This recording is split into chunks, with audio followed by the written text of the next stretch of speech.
My wife confessed her affair, and she thought I would forgive her, but I divorced. I, 36 male, never thought I'd be writing something like this. 3 days ago, my wife of 11 years, 34 female, sat me down and confessed to having a 6-month affair with her coworker. She cried, apologized, swore it was over, and said she wanted to work through this together. Then she looked at me with absolute certainty in her eyes and said, "I know we can get past this." The problem? I knew immediately that I couldn't. When I told her I wanted a divorce, she was completely blindsided. She's been calling me cruel and unforgiving, saying I'm throwing away our marriage without even trying. Her family and some of our mutual friends think I'm being hasty and should at least attempt counseling. But they don't understand what this revelation did to me, how it shattered not just my trust, but my entire view of our relationship. Am I really the bad guy for refusing to forgive the unforgivable? We met in college and married young at 25 and 23. Rebecca was my first serious relationship, and I thought she was my forever. We built what I believed was a solid life together. A beautiful home in the suburbs, good careers. I'm an architect, she's in pharmaceutical sales, and a tight circle of friends. We don't have children, though we'd been discussing starting a family within the next year. Thank God that never happened. The signs were there, looking back. About 7 months ago, Rebecca started working closely with a new sales director, Mark, 38 male. Suddenly, she was volunteering for extra projects that required late nights at the office. Her phone became a closely guarded possession, always face down, always with her, even for quick showers. She bought new clothes, started wearing makeup more often, lost weight. Classic signs that I completely missed or willfully ignored because I trusted her implicitly. 3 days ago, I came home early from work because a client meeting was canceled. Rebecca's car was in the driveway, which was strange since she was supposed to be at a conference in Cincinnati. When I walked in, she was sitting at our kitchen island, staring at her phone with red-rimmed eyes. "What's going on?" I asked. "Aren't you supposed to be at your conference?" She looked up, startled, then burst into tears. What followed was a confession that knocked the wind out of me. "I've been having an affair," she said, her voice barely above a whisper. "With Mark. It's been going on for 6 months. I ended it last week, and I feel terrible. He was threatening to tell you if I didn't leave you for him, but I realized I don't want to lose our marriage. I love you, and I made a horrible mistake." I stood there, frozen, as she continued explaining how it started as innocent flirting, then drinks after work, then hotel rooms during lunch breaks. She described how guilty she'd felt each time, how she tried to end it multiple times but kept going back because she was addicted to the excitement.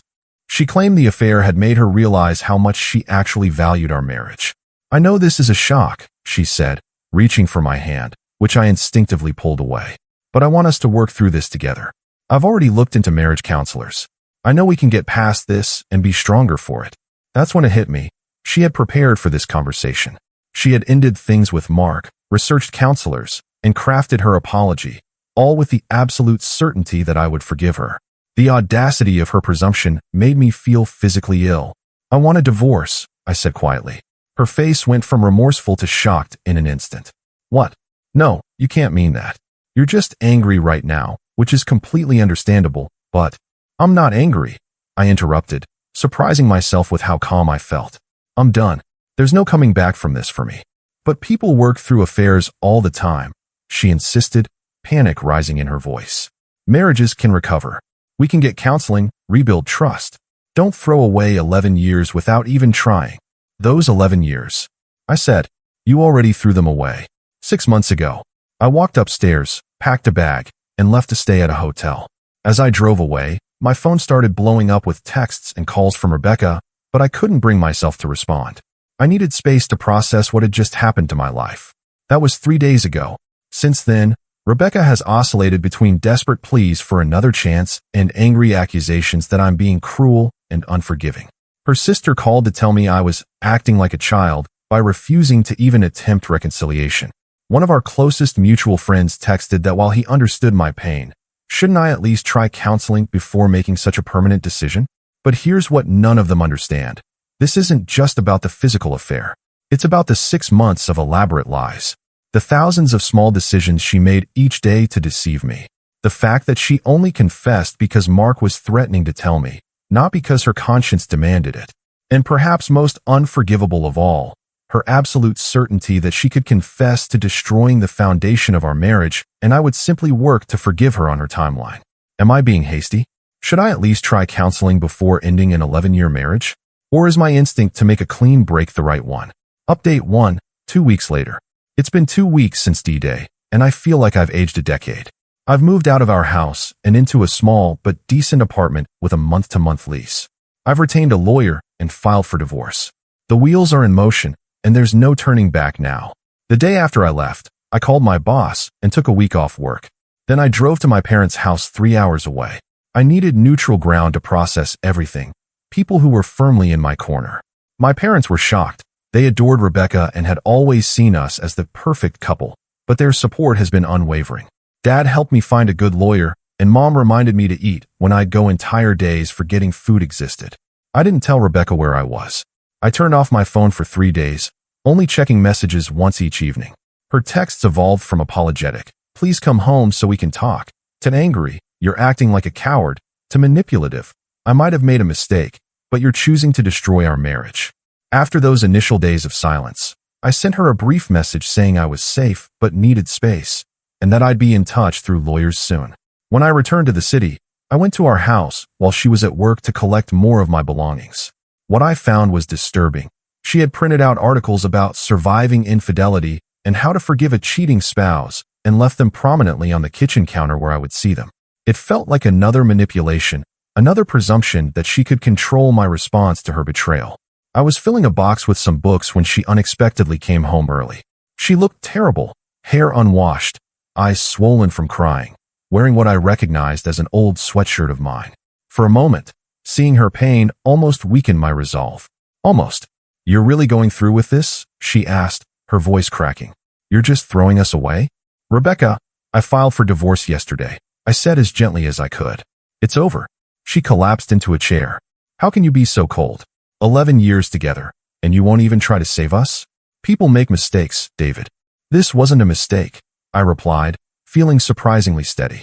"A mistake is forgetting an anniversary or saying something hurtful in an argument. You made thousands of deliberate choices over 6 months. You lied to my face every single day." "I love you," she whispered. "If this is your version of love, I don't want it." When I left that day, she was calling her sister, sobbing. I felt guilty, then angry at myself for feeling guilty. Why should I carry any blame for the natural consequences of her actions? The fallout has been messy. Some friends have quietly distanced themselves, uncomfortable with choosing sides. Others have shown surprising loyalty. My friend Eric, who I've known since college, invited me over for dinner and said bluntly, "She fucked up, not you. Don't let anyone make you feel guilty for protecting yourself." Rebecca's family has been less understanding. Her mother called me a vindictive bastard for not being willing to attempt reconciliation. Her brother, who I was once close with, sent a long message about the sanctity of marriage vows and for better or worse. I wanted to ask if for better or worse includes your wife screwing her coworker for half a year, but I refrained. Nothing productive would come from engaging. Then 3 days ago, everything shifted again. I received an email from an unknown address. It was Mark's wife, Jennifer. She had discovered the affair shortly before Rebecca ended it and had been gathering evidence while deciding what to do. The email contained screenshots of text exchanges between Rebecca and Mark going back 8 months, not 6 as Rebecca had claimed. The texts were graphic and painful to read, but what cut deepest were the messages where they discussed me. Rebecca complained about our sex life, mocked my unawareness, and, most devastating of all, told Mark that my desire to start trying for a baby was pushing her further into his arms because she wasn't sure she wanted children with someone so predictable. Jennifer apologized for sharing such painful details, but felt I deserved to know the full truth. She ended by saying she had filed for divorce as well and hoped we could both find peace eventually. Those texts confirmed what my gut had already told me. There was nothing left to save. The woman I loved, the woman I thought I married, doesn't exist. Maybe she never did. Update 2, 2 months later. It's been just over 2 months since my world imploded, and I'm starting to feel like I can breathe again. The divorce proceedings are underway, and while they're not finalized yet, we're making progress. Rebecca finally accepted that reconciliation wasn't an option and agreed to a more amicable split than I initially feared. Small mercies, I suppose. The most difficult day came when I had to return to our house to divide our belongings. We'd agreed to do it while both present to avoid disputes, with a mutual friend acting as a buffer. Walking through the rooms we'd shared, deciding which memories to keep and which to leave behind, was surreal. I found myself detached from items I'd once valued highly and strangely attached to things I'd barely noticed before, like the chipped mug Rebecca always hated but was the perfect size for my morning coffee. The strangest moment came when we reached our bedroom. Rebecca had redecorated it entirely. New bedding, new curtains, even rearranged the furniture. When I commented on it, she said quietly, "I couldn't sleep in the room as it was. Too many ghosts." I nodded, understanding perfectly, yet still feeling like a stranger in what used to be my home. As we worked, Rebecca attempted several times to engage in deeper conversation. "Do you ever think about what could have been?" she asked at one point, her voice small. "If you had been willing to try?" I considered ignoring the question, but decided honesty was better. "No," I said. "I think about what was and what is, but not what could have been." She looked wounded, but didn't push further. By the end of the day, we had divided most of our shared life into his and hers, with remarkably little conflict. As I was loading the last box into my car, she approached me with something in her hand, a small wooden box I'd made for her in our first year of marriage. "You should have this," she said. "I don't deserve to keep it." Inside were all the little notes and cards I'd given her over the years. I'd had no idea she'd saved them all. For the first time since her confession, I felt my composure crack. I closed the box quickly and set it aside. "Keep it," I said. That was a different life. On the professional front, I've thrown myself into work with an intensity that has both impressed and concerned my colleagues. I took on a major new project designing a community center that has consumed my days and many of my nights. The focus has been therapeutic, giving my mind somewhere productive to go instead of endlessly replaying the betrayal. My personal life is slowly rebuilding too. I've reconnected with friends I'd lost touch with during my marriage, realizing now that some of those friendships had faded because Rebecca hadn't particularly liked them. I've started rock climbing again, a passion I'd abandoned years ago because it took up too many weekends, according to my ex. The physical exertion and problem-solving aspects have been remarkably healing.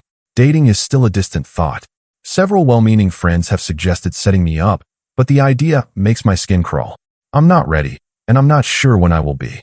Trust feels like a foreign concept now, something I intellectually understand but can't quite access emotionally. I've maintained sporadic contact with Jennifer, Mark's ex-wife.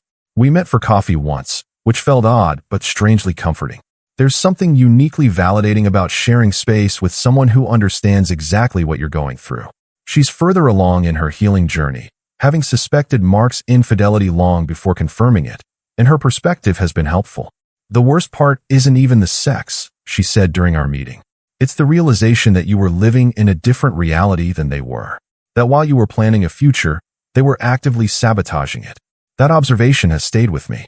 It perfectly articulates what has been most difficult to process.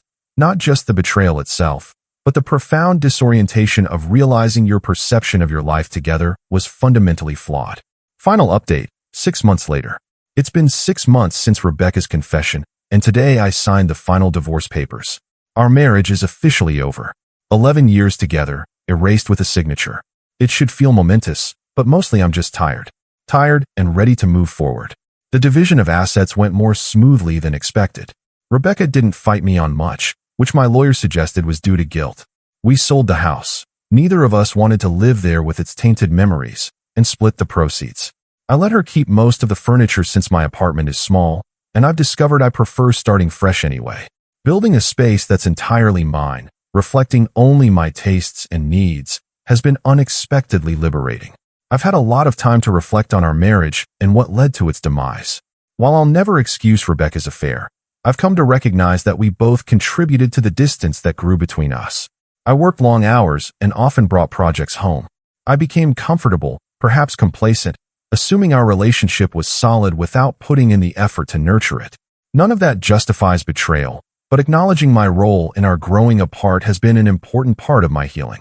The most difficult aspect of these months has been encountering Rebecca unexpectedly.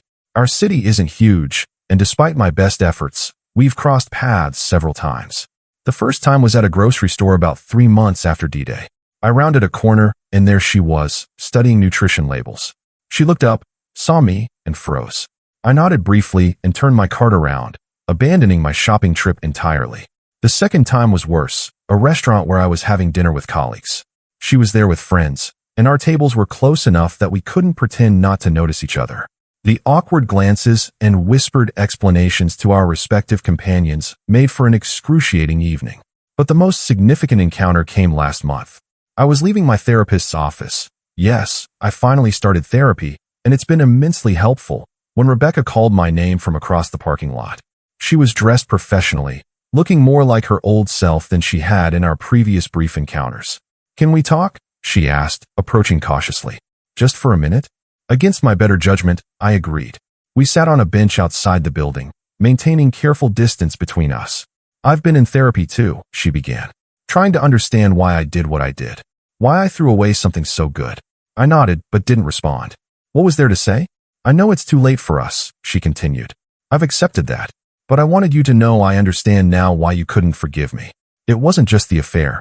It was that I betrayed your trust in the most fundamental way possible, then expected you to do the emotional work of repairing what I broke." Her insight surprised me.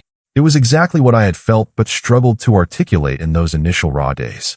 "I appreciate you saying that," I said finally. "It helps." "I'm sorry," she said, her voice cracking slightly. "Not just for the affair, but for how I handled everything afterward. For trying to manipulate you into staying. For not respecting your decision." We sat in silence for a moment, the ghost of our marriage hovering between us. "Are you okay?" I asked eventually, surprising myself with the question. "Getting there," she said with a sad smile. "You?" "Same." We didn't say much more after that. There was a brief, awkward moment when we said goodbye, both of us instinctively moving toward our old habitual hug before stopping ourselves. Instead, we nodded, wished each other well, and walked to our separate cars. That conversation marked a turning point for me. For months, I'd been carrying not just the pain of betrayal but also the weight of doubt. Doubt about whether I'd made the right choice. Doubt about whether I was being unforgiving. Doubt about my capacity to trust again. Hearing Rebecca finally acknowledge the true nature of her betrayal released something in me. I felt validated in a way I hadn't before. In the weeks since, I've noticed a shift in myself. I laugh more easily. I've started making plans for the future again. Real plans, not just getting through the day plans. I've even gone on a date, though I was upfront with her about my recent divorce and emotional availability, or lack thereof. As for Rebecca, I wish her well, genuinely. The anger that consumed me in the early days has faded, replaced by a kind of detached compassion. She made terrible choices that caused immeasurable pain, but I no longer need to carry that pain with me. Her actions revealed a fundamental incompatibility in our values that would have surfaced eventually, perhaps in even more devastating ways had we started a family. Sometimes people ask if I regret not trying harder to save the marriage. If I should have at least attempted counseling before filing for divorce. My answer is always the same. No. Some betrayals change the very fabric of a relationship beyond repair. For me, infidelity was always a clear line, and Rebecca knew that. Trust, once shattered, can sometimes be rebuilt, but the relationship that emerges is necessarily different from what existed before. I didn't want that different relationship. I needed, a clean break to build something entirely new for myself. So here I am, 6 months later, divorced, starting over at 36. It's not where I expected to be at this point in my life, but I'm finding my way forward. The pain hasn't disappeared entirely, and I doubt it ever will completely. But it no longer defines me or my days. For those of you facing similar situations, wondering if you're wrong for being unwilling to forgive infidelity, you're not. Forgiveness is a gift, not an obligation. Your boundaries are valid. Your instincts are worth trusting. And sometimes, walking away is the strongest choice you can make.